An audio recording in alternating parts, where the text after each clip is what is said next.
देखो बेलमेंट के लिए मैं आपको ऑलरेडी बता चुका हूँ, बेलमेंट के लिए मैं आपको ऑलरेडी बता चुका हूँ that sir transfer of possession of goods by one person to another, X ने वाई को गुड्स दिया है फॉर सम पर्पस, पोजेशन दिया है भैया, हाँ, ओनरशिप नहीं दी है। ओनरशिप भी दे देगा तो फिर तो वो कॉन्ट्रैक्ट ऑफ सेल हो जाएगा, पोजेशन दिया है, ओनरशिप नहीं दी है। फॉर सम पर्पस वो पोजेशन दिया है। As soon as the goods are that purpose is accomplished, the goods will be returned back or the goods will be disposed of by this person as per the direction of this person. तो ये कौन हो गया sir? ये हो गया baler. और ये कौन हो गया सर? ये हो गया बेली। ठीक है, बेलर अपना गुड्स बेल कराता है। ठीक है, और दो तरीके का बेलमेंट बताया था, ग्रेशियस बेलमेंट और नॉन ग्रेशियस बेलमेंट। ठीक है, आइए पढ़ना स्टार्ट करते हैं अपन बेलमेंट का details. Definition of bailment, delivery of goods. आपको डिलीवरी की डेफिनेशन ध्यान है? Do you all remember the definition of delivery की? Sir voluntary transfer of possession of goods from one person to another. ठीक है, अपनी इच्छा से दिया गया, तो वो भी यहाँ पर काम आएगी।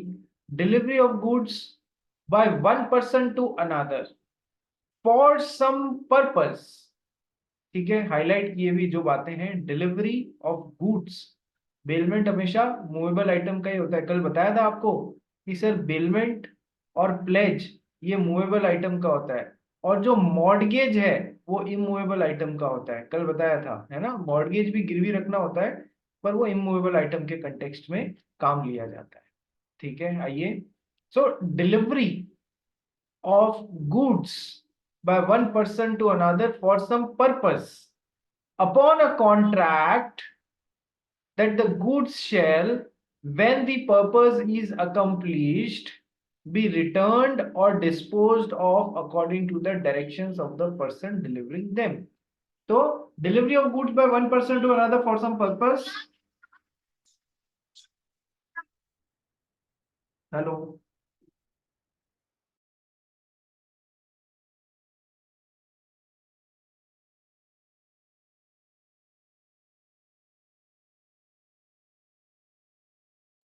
Delivery of goods by one person to another for some purpose upon a contract, एक ऐसे कॉन्ट्रैक्ट के तहत वो गुड्स डिलीवर किए गए, that when the purpose is accomplish, जिस भी पर्पस के लिए वो गुड्स दिए गए हैं, जब वो पर्पस पूरा हो जाता है, the goods shall be either returned back और disposed of according to the directions of the person delivering them.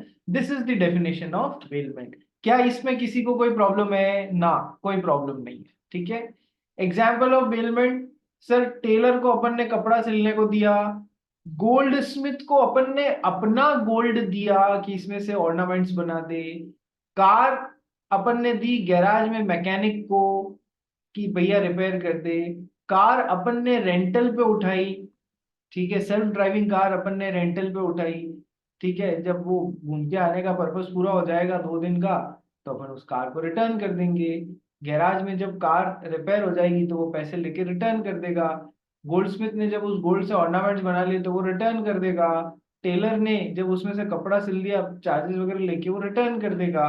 ठीक है, what is bailment? Bailment is transfer of possession but not transfer of ownership of goods, क्योंकि transfer of possession के साथ में ownership transfer हो जाती तो वो कॉन्ट्रैक्ट ऑफ सेल हो जाता, कॉन्ट्रैक्ट ऑफ बेलमेंट नहीं होता।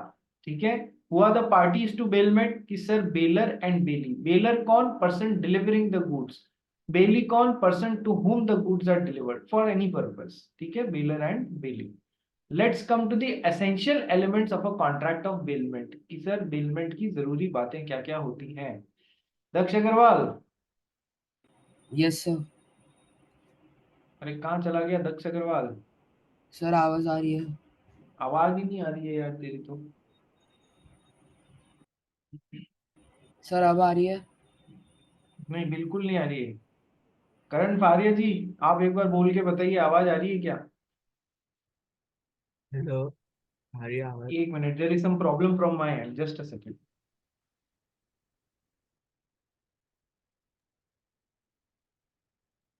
हाँ, अब बोलो, सबको समझ में आ गया? दक्ष अग्रवाल, करण पारिया? Yes sir. ठीक है जी, ठीक है, वंडरफुल। तो sir, essential elements of a contract of bailment, first essential element contract या एग्रीमेंट होना चाहिए। सर ये तो है ही है, बेलमेंट क्या है, एक तरीके का कॉन्ट्रैक्ट है ना। तो सर कॉन्ट्रैक्ट है तो सारे एसेंशियल एलिमेंट्स, जो बेसिक एसेंशियल एलिमेंट्स जो अपन ने chapter 1 of the contract act में पढ़े थे, वो सब भी होने चाहिए। ठीक है, क्या क्या? कि sir there must be offer, there must be acceptance, promise, consideration का एलिमेंट दोनों पार्टीज के लिए होना चाहिए। Sir lawful object, lawful consideration, free consent of the parties who are competent to contract, ये सारी बातें होनी चाहिए। ठीक है, सो कॉन्ट्रैक्ट या agreement, all the essential elements of a contract must be present. Exception क्या है? Element of consideration is not necessary only in case of gracious bailment. ये तो अपन ने कल भी पढ़ा है ना, कि दक्ष अग्रवाल ने यदि मीत को अपनी मोटरसाइकिल फ्री में चलाने को दे दी कि ठीक है यार तू ले जा, और उससे पैसे नहीं ले रहा है, तो ये कैसा बिलमेंट हुआ मोटरसाइकिल का? कि सर ग्रेशियस बिलमेंट हुआ। तो सर ग्रेशियस बिलमेंट को छोड़ के, ग्रेशियस बिलमेंट में कंसिडरेशन का एलिमेंट को छोड़ दो, बाकी सारे एसेंशियल एलिमेंट्स प्रेजेंट होने चाहिए इन अ कॉन्ट्रैक्ट ऑफ बेलमेंट, चाहे वो ग्रेशियस है चाहे नॉन ग्रेशियस है। यदि ग्रेशियस है तो उसमें बस एक बात का ध्यान रखना, दोनों पार्टीज के लिए कंसिडरेशन हो, ये कोई जरूरी नहीं है। ठीक है, तो पहला essential element of a contract of bailment, sir contract या एग्रीमेंट की सारी बातें होनी चाहिए। सेकेंड, डिलीवरी होनी चाहिए या transfer of possession of goods होना चाहिए। तो गुड्स की बात हो रही है तो अब आप समझ ही जाओ, गुड्स जो है वो मूवेबल आइटम्स होते हैं। सर गुड्स को कहाँ डिफाइन किया गया है? सर सोगा में डिफाइन किया है ना अपन ने। यस, गुड्स को सोगा में डिफाइन किया है, वही यहाँ पर एप्लीकेबल हो जाएगा। So bailment is only of movable items और गुड्स। तो डिलीवरी उनका गुड्स का देना पड़ता है। डिलीवरी कैसे भी दो, एक्चुअल डिलीवरी, कंस्ट्रक्टिव डिलीवरी या सिंबॉलिक डिलीवरी, उससे फर्क नहीं पड़ता है, उससे फर्क नहीं पड़ता है। किसी भी तरीके से दी गई delivery of goods from one person to another for some purpose, it is known as bailment. ठीक है, चाहे एक्चुअल सही में उठा के दे दियो, चाहे उस जगह की चाबी दे दियो, चाहे आपको किसी ने एक्नॉलेज किया आज से ये गुड्स आपकी बजाय, इनकी बजाय मैं आपके बिहाफ पे होल्ड कर रहा हूँ, तो सर किसी भी तरीके से डिलीवरी डिलीवरी होती है। तो second essential element sir delivery या transfer of possession of goods होते हैं। अब सर ये कुछ अच्छे एग्जाम्पल्स हैं, हम लोग इनको पढ़ेंगे और कुछ नए पॉइंट्स सीखेंगे, मतलब delivery in case of bailment के बारे में। एग्जाम्पल नंबर 1 पढ़ो भाई, करण फारिया। गला ठीक है तो तू पढ़ ले, नहीं तो दक्ष पढ़ेगा। V parks his car and gives the keys to watchman.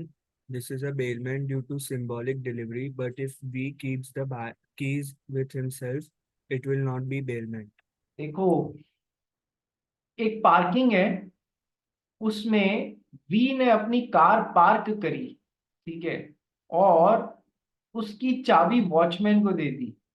Generally ऐसा होता है ना कि आप कहीं पर फिल्म देखने जा रहे हैं, तो आपकी कार पार्क करा के आपको एक टोकन दे देते हैं और आपकी चाबी खुद ही रख लेते हैं इन केस एडजस्टमेंट करने की जरूरत पड़े गाड़ियों के आगे पीछे की। या आप कहीं शादी में जा रहे हैं तो वहाँ वैले पार्किंग होती है। Have you heard about valet parking? कि उसमें वो चाबी आपसे लेते हैं और मतलब गाड़ी खड़ी कर दो या वो खुद भी खड़ी कर देंगे और चाबी। तो सर अब वी ने अपनी गाड़ी पार्क की और अब उनकी चाबियां वॉचमैन को दे दी। तो sir delivery of possession of goods, ठीक है, but not ownership of that car has been given to parking वाला पर्सन। तो सर ये तो बिलमेंट है, क्योंकि यहाँ सिंबॉलिक डिलीवरी हो गई है। चाबी दे दी ना भाई, चाबी दी या नहीं दी? तो सर एक्चुअल में गाड़ी नहीं, चाबी से उसका कंट्रोल उसका हो गया ना उस चीज पे। Yes sir, as good as possession of that car is in the control of that person. लेकिन यदि वी ने गाड़ी तो वहां पार्क करी, लेकिन चाबियां अपने पास ही रख लेता है, तो क्या उसको डिलीवरी दिया उस चीज का, कंट्रोल दिया, पोजेशन दिया? नहीं दिया सर। तो क्या फिर वो बेलमेंट होगा? नहीं सर, जब डिलीवरी नहीं हुई तो बेलमेंट नहीं होगा। बात सीखने को मिली, ऐसे क्वेश्चन तुम्हारे मॉड्यूल में और एग्जाम में पूछे जा सकते हैं। दैट चाबी अपने पास रख ली, सर जब चाबी दे दी होती तो सिंबॉलिक डिलीवरी, तो उस पर कंट्रोल या ट्रांसफर ऑफ पोजेशन हो जाता, पर इधर तो उसने का कंट्रोल अपने पास में ही रख लिया ना, ठीक है, इसलिए कोई ट्रांसफर ऑफ पोजेशन डिलीवरी नहीं हुई, इसलिए कोई सेकंड केस में कोई बिलमेंट नहीं होगा। एग्जाम्पल नंबर 2 की तरफ चलते हैं। Depositing the currency notes in bank. सबसे पहले मुझे ये बताओ, जिन करेंसी नोट्स को अपन अभी एज ए लीगल टेंडर काम ले सकते हैं, यानी कि मनी, क्या वो गुड्स होते हैं? नहीं होते हैं। लेकिन पुराने जो सिक्के होते हैं, जो कि एंटीक सिक्के हैं, ठीक है, क्या वो गुड्स होते हैं? हाँ सर। विदेशी करेंसी जो हमारे यहाँ पर लीगल टेंडर नहीं है, क्या वो गुड्स हो सकती है? हाँ सर, हो सकती है। ठीक है, ये बात वहां से उठा के ला रहा हूं मैं कंसेप्ट। ठीक है जी।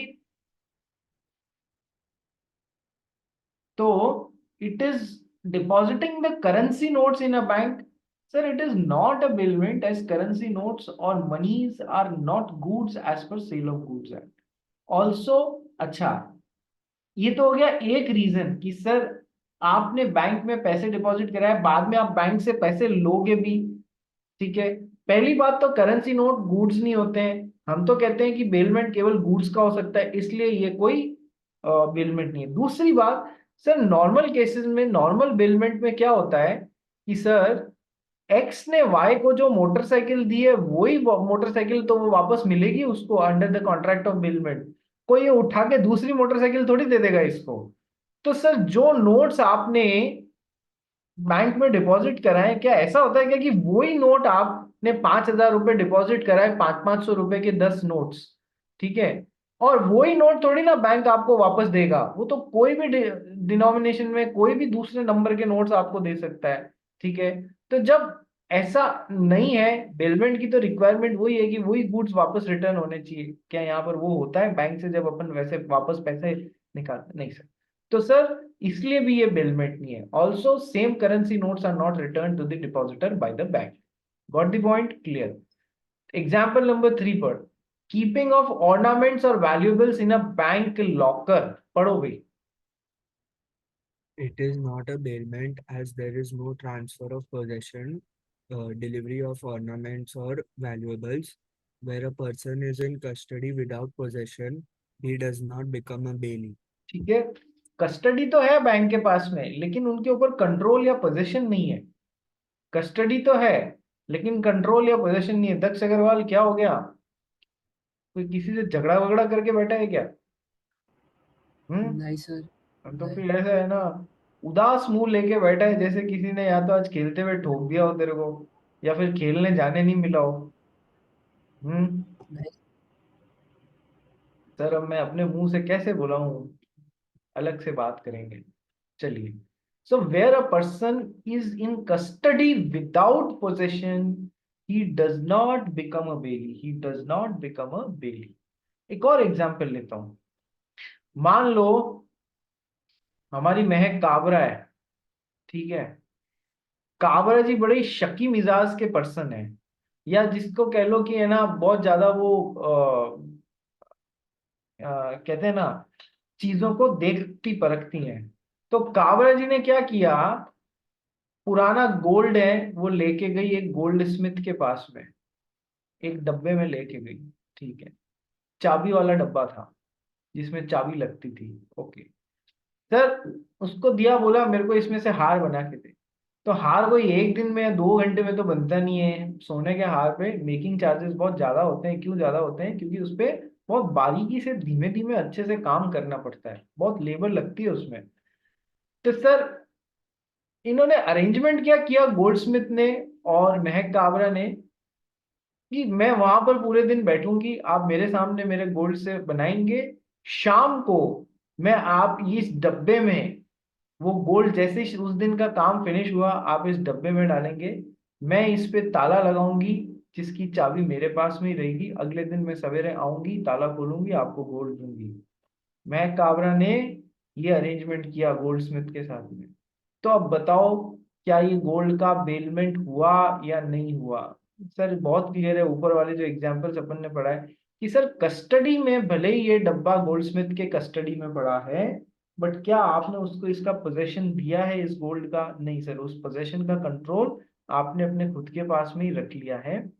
तो सर ये कोई बेलमेंट नहीं हुआ। ठीक है, purpose, the goods must be delivered for some purpose. ये तो अपन ने कि सर टेलरिंग करना, कार रिपेयर करना, टीवी रिपेयर करना, सर मोटरसाइकिल ऐसे ही चलाने देना, किताब ऐसे ही पढ़ने के लिए दे देना, ये कोई पर्पस है।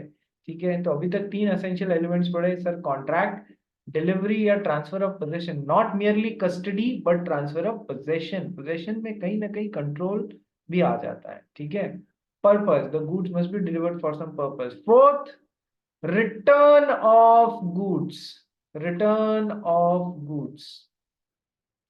Sir, as soon as the purpose is accomplished, the goods will either be returned back or disposed of as per the directions of the bailor. So return या disposed of according to the directions of the person delivering them. So goods to be returned either in the same form or in the altered form as per bailor's direction. Sir, यदि कोई चीज गिरवी रखी है तो ठीक है, एक तरीके बेलमेंट या प्लेज वो सेम फॉर्म में रिटर्न होंगे। लेकिन सर यदि टेलर को आप कपड़ा दे रहे हो तो सर वो उसमें से शर्ट सिल के देगा ना आपको, तो वो ऑल्टर्ड फॉर्म में या चेंज्ड फॉर्म में रिटर्न होगी, जैसा कि बेलर का डायरेक्शन था उस हिसाब से। कई बार मशीन रिपेयर करने को दे रहे हो, उसमें कोई पार्ट्स या कोई स्कीम चेंज करी जाती है ताकि तो ऑल्टर्ड फॉर्म में मिलती है। Exchange of goods is not allowed. ठीक है, जो मशीन या जो गुड्स बेल किया है वही गुड्स वापस भी मिलना चाहिए। So exchange of goods is not allowed, return of goods. ये 4 इंपॉर्टेंट बातें हैं जो कि बेलमेंट के कॉन्ट्रैक्ट में होनी चाहिए।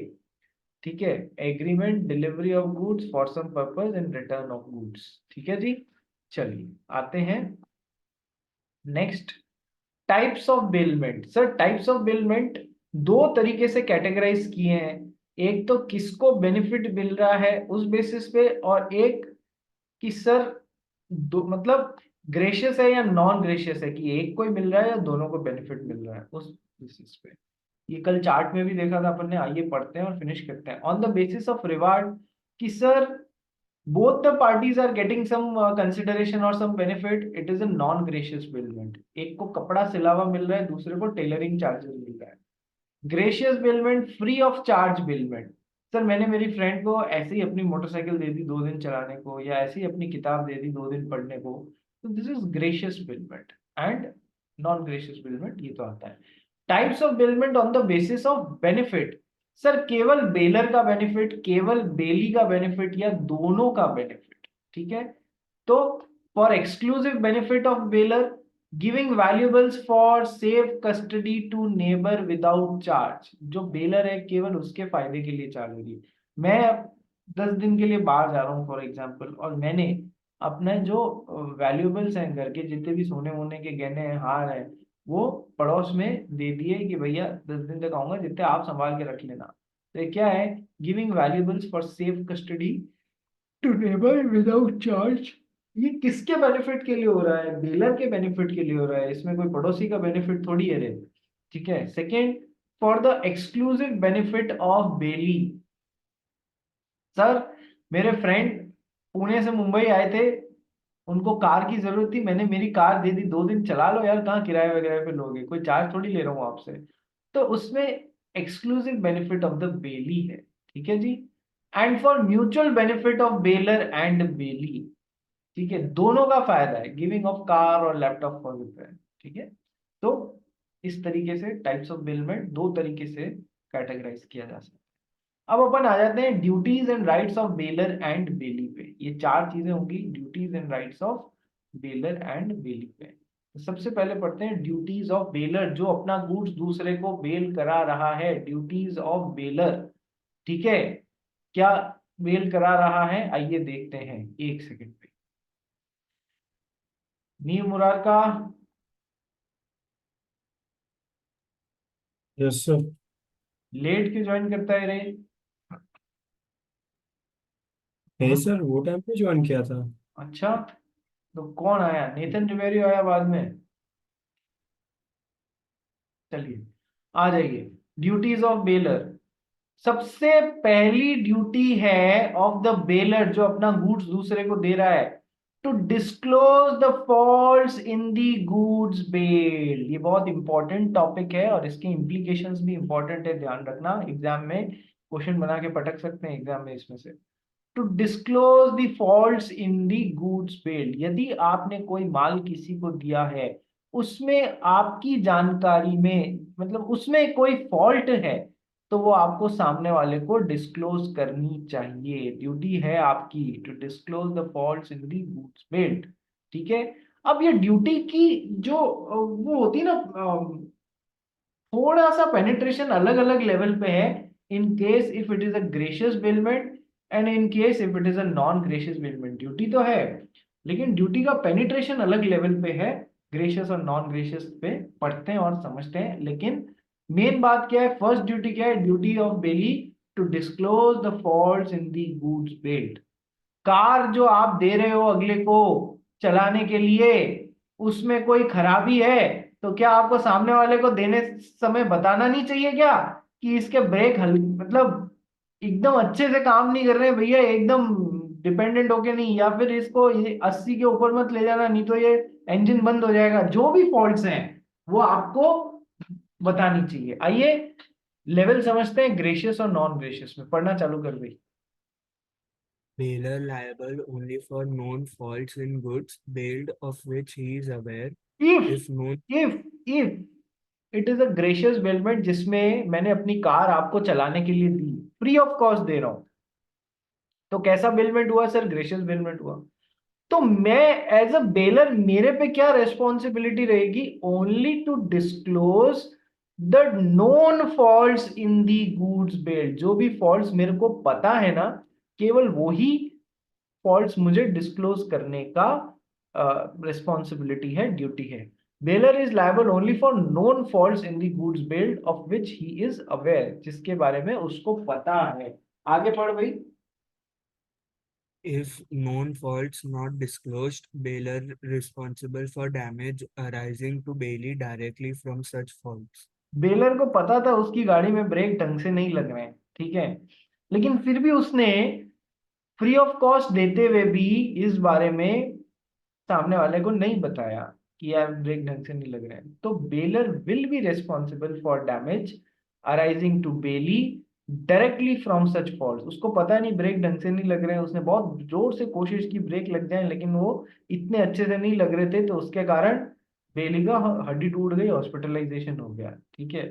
तो bailor is responsible for damage arising to bailee directly from such faults. ठीक है। एग्जाम्पल पढ़ो।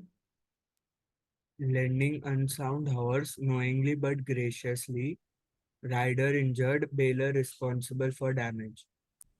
मैंने ऐसा घोड़ा दिया जो बददिमाग घोड़ा था, ठीक है, ये बात मुझे पता थी, तो मैंने आपको राइड करने के लिए दिया, मैं बदले में पैसे नहीं ले रहा हूँ, ऐसे ही 2 दिन चलाने के लिए दे दिया। पर सर बतानी चाहिए थी ना, घोड़ा बददिमाग है, अनसाउंड माइंड का है, ध्यान से राइड करना। अब नहीं बताया और इस नहीं बताने के कारण राइडर इंजर हो गया, तो सर देने घोड़ा देने वाला रिस्पॉन्सिबल होगा उस इंजरी के लिए। ठीक है। Second example. Horse carriage lent graciously, unknowingly the screw set was loose, accident occurred, bailor not responsible. अब देखो कितनी मजेदार बात है। मैंने अपनी घोड़ा के पीछे जो कार्ट लगाते हैं ना, घोड़ा गाड़ी, वो आपको लेंड करी, आपको जरूरत पड़ी। घोड़े के एग्जाम्पल क्यों आ रहे हैं यार? घोड़े के एग्जाम्पल इसलिए आ रहे हैं क्योंकि 1882 में परम साधन, जो आवागमन का परम साधन था, वो कार नहीं हुआ करती थी, वो घोड़े हुआ करते थे। ठीक है। तो 1882 में इसलिए घोड़ों के एग्जाम्पल बहुत ज्यादा है। तो horse carriage was lend graciously unknowingly, पता ही नहीं था देने वाले को कि स्क्रू सेट ढीला हो रखा है, और स्क्रू सेट ढीला होएगा तो स्क्रूज निकलेंगे तो साइड से टायर निकल जाएंगे, टायर निकल जाएंगे तो एक्सीडेंट होएगा ही होएगा। बट देने वाले को तो पता ही नहीं था, तो bailor is not responsible for such thing. तो ग्रेशियस बेलमेंट में बेलर की duty to disclose the faults the goods है, लेकिन कितना, जितना उसको ध्यान है उतना ही है, उतना उसको बताना है।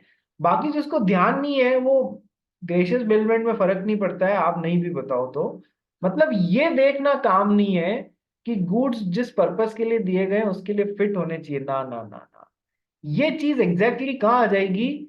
नॉन ग्रेशियस बेलमेंट में अब यदि मान लो नीम मुरारका को कार की जरूरत है और हमारे करण फारिया का क्या कहते हैं कार रेंटल का काम है, ठीक है, कार रेंटल का काम है और नीव को कार की जरूरत है, तो पर डे 3000 रुपीज के रेंट पे ये नीव को कार दे रहा है, ठीक है।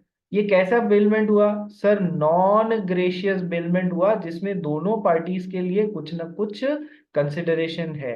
Sir now it is his duty to see that the car is properly fit, yes और नो? चाहे फॉल्स नोन है चाहे फॉल्स अननोन है, दोनों के लिए देखो क्या होता है, पढ़ते हैं, आओ नॉन ग्रेशियस बेलमेंट में पढ़ गई। Bailor liable for all faults known or unknown to him in goods bailed. चाहे वो उस गुड्स की फॉल्ट उसे नोन है देने वाले को, चाहे नहीं ध्यान है, वो हर फॉल्ट के लिए लायबल होगा क्योंकि उसकी क्या ड्यूटी है? It is his duty to see that the goods are reasonably fit for the purpose for which they are being given, ठीक है। सेकंड पॉइंट पढ़ गई। Extraordinary damages, if any, also needs to be borne. Extra ordinary damages कई बार क्या होता है, ये नीचे आपको और अच्छे से पता पड़ेगा, ड्यूटी टू पे और रिम्बर्स नेसेसरी एक्सपेंसेस, ठीक है।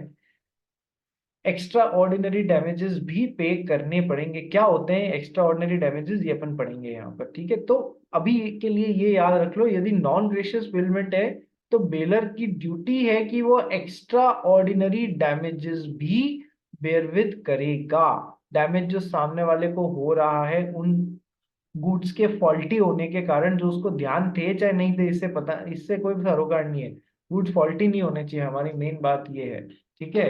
तो sir extraordinary damages also needs to be borne by the bailor himself। Third पर वे Horse carriage lent on rent non-graciously, unknowingly the screw set was loose, accident occurred, bailor responsible. It was bailor's duty to supply a carriage fit for the purpose of for which it was hired. Hyman and wife versus Nye and Sons. ठीक है, ये अच्छा case है, ध्यान रखना इसको, hymen and wife versus Nye and sons, ठीक है।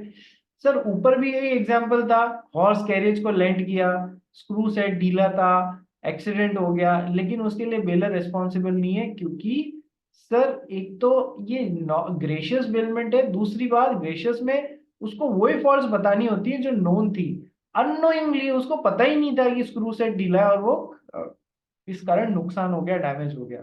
जबकि यहाँ क्या है कि सर यहाँ उसने, जैसे ही तुम ये वर्ड देखो ना, horse carriage was lent on rent, तुम्हारे दिमाग की बत्ती जल जानी चाहिए। भले ये वर्ड नहीं लिखा हो आगे स्पेसिफाई करते हुए नॉन ग्रेशियसली, रेंट का मतलब क्या है कि सर तुम घोड़ा गाड़ी चलाओ और मैं, मेरे को पैसा दो, तो ये तुमको सोचने का है कि यहाँ पर नॉन ग्रेशियस हो गया। ये तो मैंने एक बार लिखने के लिए बता दिया तुमको ताकि तुम्हारा दिमाग किस तरीके से काम करे, एग्जाम में नहीं आएगा नॉन ग्रेशियसली ना ग्रेशियसली, ठीक है। So horse carriage was lent on rent unknowingly, पता ही नहीं था कि स्क्रू सेट लूज है, वही ऊपर वाली बात। एक्सीडेंट अकर्ड, एक्सीडेंट हो गया, सर बेलर इस केस में रिस्पॉन्सिबल होगा, ऊपर वाले में नहीं था, नॉन ग्रेशियस बेलमेंट में होगा। It was bailor's duty to supply a carriage fit for the purpose for which it was hired, ठीक है।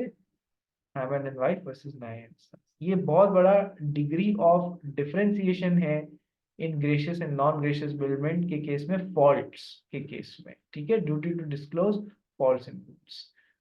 नेक्स्ट पॉइंट पढ़ गई। Sometimes goods bailed are of dangerous natures, example explosive. In such cases, it is duty of bailor to disclose dangerous nature of goods. Great northern राई case क्या है sir? जो भी goods दे रहे हैं यदि वो उनका नेचर ही डेंजरस है, in such cases it is the duty of the bailor to disclose dangerous nature of goods, ठीक है सर, ये तो ठीक है। अभी तुम लोग ने टॉर्ट्स नहीं पढ़ा है, नहीं तो टॉर्ट्स में इसके बारे में, टॉर्ट्स क्या होते हैं भाई? What is law of torts? Law of torts क्या होता है बताओ? नाम बताया हुआ है मैंने आपको, टॉर्ट्स क्या होता है? हाँ भाई दक्ष अग्रवाल बता। Sir, wrongs like social wrongs. Civil wrongs, Torts are civil nothing wrongs. but civil wrongs. Very right. Are minors responsible for torts? Yes sir. वहां पर पढ़ा था अपन ने, minors are responsible for torts, that is civil law. तो जब कभी आप में से कोई लॉ करेगा तो वहां पर आपको टॉर्ट्स भी पढ़ने को मिलेगा. It is one of the subjects of legal studies, law of torts. ठीक है, चलिए. तो सर यदि माल जो आपने दिया है वो इनहेरेंटली डेंजरस नेचर का है, तो आपकी एक और ड्यूटी है to disclose the dangerous nature of the goods. चलो पटाखों के बारे में तो सबको ही ध्यान है. पटाखों के पैकेट में होता है ना, keep out of reach of children. कई डब्बों पे छपा हुआ देखते हो. क्यों? क्योंकि केमिकल होता है, बच्चों को पता ही नहीं होता है. Not to be use below children of 5 years of age. कई खिलौने पे लिखा हुआ रहता है ना. बच्चों की क्या आदत होती है, उसको swallow कर जाने की. swallow करते हुए गले में अटक गया तो ठीक है. तो नॉट ऐसे, यदि गुड्स डेंजरस नेचर के हैं तो सर उसके बारे में आप किसी को काम लेने के लिए दे रहे हो या दे रहे हो ग्रेशियसली या नॉन ग्रेशियसली, तो आपकी ड्यूटी है उनके डेंजरस नेचर को पहले से ही बता देना, नहीं तो प्रॉब्लम होएगी. Otherwise bailor will be responsible. Second, first duty क्या है? Duty to disclose the good fault in goods bailed. Second duty of bailor, duty to pay और रीइंबर्स नेसेसरी एक्सपेंसेस. ये भी किस बात पे डिपेंड करेगा कि सर बेली को जो भी एक्सपेंसेस हो रहे हैं वो रीइंबर्स करने या नहीं. सर ये इस बात पे डिपेंड करेगा कि बेलमेंट ग्रेशियस है या नॉन ग्रेशियस है. आइए थोड़ा सा पूरा पढ़ के, एग्जाम्पल पढ़ के समझते हैं क्या पॉइंट है. ड्यूटी टू पे और रीइंबर्स नेसेसरी एक्सपेंसेस पर gracious bailment. Bailer to bear all expenses, ordinary plus extraordinary. हाँ, and in non gracious Bailer to bear only extraordinary expense. एग्जाम्पल पढ़ो. Example, A hired a taxi from B during journey, major defect in engine. A paid rupees 4,000 as repair charges. These are extraordinary expense. Bailer's duty to bear it. Usually, usual and ordinary expenses for petrol, toll tax, etc. to be borne by Bailey himself. देखो, गाड़ी अपन ने किराए पे ली है तो रास्ते में toll भरना पड़ेगा, रास्ते में पेट्रोल डलाना पड़ेगा. यस, ये सारे चार्जेस किसके होंगे? सर यदि नॉन ग्रेशियस बिलमेंट है, यदि नॉन ग्रेशियस बिलमेंट है तो सर ओनली एक्स्ट्रा बेलर के कौन से होंगे? उसने तो अपनी गाड़ी दे दी, तो चलाने में लिए ऑर्डिनरी एक्सपेंसेस क्या करने पड़ेंगे? पेट्रोल डलाना पड़ेगा आपको और टोल टैक्स भरना पड़ेगा. तो सर वो सब बेली को ही बेयर विद करना है. जिस जो गाड़ी लेके आया है ना बेलर से रेंट पे, वो उसी को बेयर विद करना है. ठीक है. सर कोई एक्स्ट्रा ऑर्डिनरी एक्सपेंसेस हो जाता है तो सर वो है, वो बेलर को बेयर विद करना पड़ेगा. जैसे गाड़ी अननेसेसरली रास्ते में ब्रेक डाउन हो गई, किसी की फॉल्ट नहीं थी उसमें, वो गाड़ी ब्रेक डाउन हो गई, तो सर ये क्या हुआ? सर ये एक्स्ट्रा ऑर्डिनरी एक्सपेंस हो गया. उसके इंजन को रिपेयर कराने में 4,000 रुपए जो खर्च करने पड़े, वो किसको बेयर विद करने पड़ेंगे? सर वो bailor, in case of non gracious bailment. But if it is a gracious bailment, सारे एक्सपेंसेस, चाहे वो ऑर्डिनरी एक्सपेंसेस हैं चाहे वो एक्स्ट्रा ऑर्डिनरी एक्सपेंसेस हैं, वो सारे के सारे एक्सपेंसेस किसको बेयर विद करने होते हैं? बेलर को करने. Unless otherwise agreed, unless otherwise agreed. बात समझ में आ गई? बात समझ में आ गई? Yes sir. चाहे ऑर्डिनरी एक्सपेंसेस हैं चाहे एक्स्ट्रा ऑर्डिनरी एक्सपेंसेस हैं, if it is a gracious bailment, by default ये माना जाता है कि वो सब बेलर को. और यदि वो नॉन ग्रेशियस बिलमेंट है तो केवल एक्स्ट्रा ऑर्डिनरी एक्सपेंस बेलर के होते हैं. ऑर्डिनरी और नेचुरल एक्सपेंसेस जो होते हैं वो सब बेली के ही होते हैं. बुद्धि में बात घुस गई रे? बुद्धि में बात घुस गई? यस. चलो, third duty of bailor, duty to indemnify the bailee for premature termination of the contract of bailment. Premature termination of the contract of bailment. ये पॉइंट क्या है, थोड़ा सा ध्यान से समझना. ये पॉइंट केवल और केवल ग्रेशियस बेलमेंट के केस में है, नॉन ग्रेशियस बेलमेंट के केस में नहीं है. सर मान लीजिए मिस्टर एक्स ने मिस्टर वाई को अपनी कार जो है वो 5 दिन के लिए दी. ठीक है. पूरी कहानी क्या है कि सर वाई जो है वो कोई काम धंधा नहीं करता है, एक्स का दोस्त है. ठीक है. एक दिन वाई एक्स के पास में आया, यार मुंबई घूमने के लिए एक बहुत बड़ी पार्टी आई है, मुझे तेरी कार दे दे 5 दिन के लिए, तो मैं उनको घुमा भी दूंगा और गाड़ी का जो हैगा मेरे को, मैं मतलब है ना, रेंट भी मिल जाएगा, तो उससे मेरी थोड़ी कमाई हो जाएगी। इसने कहा ठीक है, यारी दोस्ती में दे देता हूँ भाई, मेरे क्या फर्क पड़े। तो 5 दिन के लिए वाई को एक्स ने अपनी कार दे दी कि ठीक है, तू बेनिफिट रख लेना मेरे को, तो तू कार जब 5 दिन बाद जब वो चले जाएं तो मेरे को कार वापस कर देना। ठीक है साहब।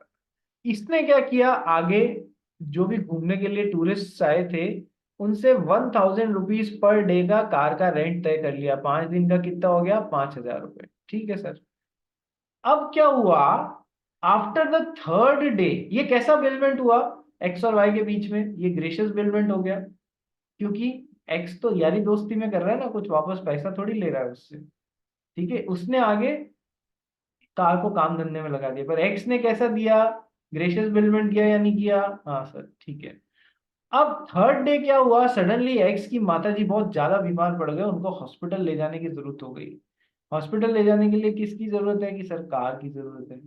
तो वाई ने एक्स ने वाई को बोला, तीसरे दिन ही फोन करके बोला, तीसरे दिन के एंड तक, चौथे दिन की शुरुआत में, कि सर मेरी माँ बीमार पड़ गई है, इमीडिएटली अभी का अभी कार लेके आओ वापस।